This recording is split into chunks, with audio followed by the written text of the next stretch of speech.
لے کے چلنا چاہتا ہوں، کیونکہ یہ بات سچ ہے کہ چمن میں جب بھی کبھی باغباں کا ذکر ہوا تو اس سے ہوتے ہوئے بات پھول تک پہنچی، شریر عرش سے ایک روشنی حجاز گئی، خدا کی بات جو نکلی رسول تک پہنچی۔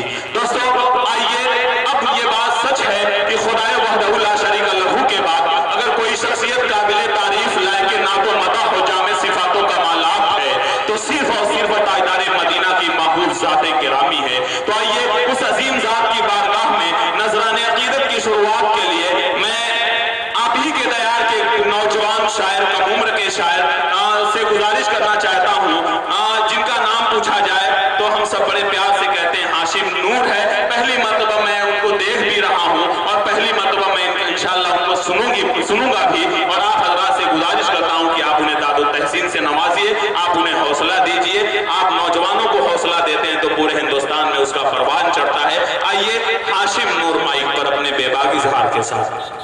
ڈائز پر بیٹھے علماء اکرام اور معزز سامعین السلام علیکم، اور شہرا حضرات السلام علیکم۔ میں اپنے سفر کا آغاز 4 مصرے سے کرتا ہوں، ملاحظہ جی ارشاد۔ کہ دربان مصطفیٰ کے جو دربان ہو گئے، دربان مصطفیٰ کے جو دربان ہو گئے، دربار مصطفیٰ کے جو دربان ہو گئے، وہ لوگ کائنات کے، وہ لوگ کائنات کے سلطان ہو گئے،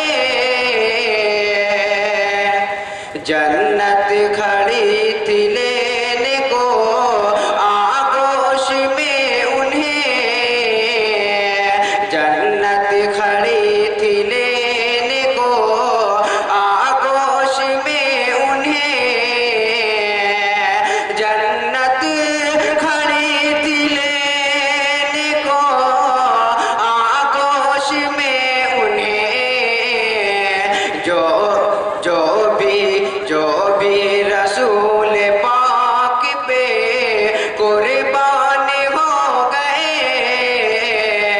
جو بھی رسول پاک پہ قربان ہو گئے۔ اور چند شعر پیش کر کے اپنی جگہ لیتا ہوں۔ جی ارشاد۔ فلک کے نظاروں، زمین کی بہاروں، سبھی دے مناؤ، حضور آ گئے ہیں۔ فلک کے نظاروں، زمین کی بہاروں، سبھی دے مناؤ، حضور آ گئے ہیں۔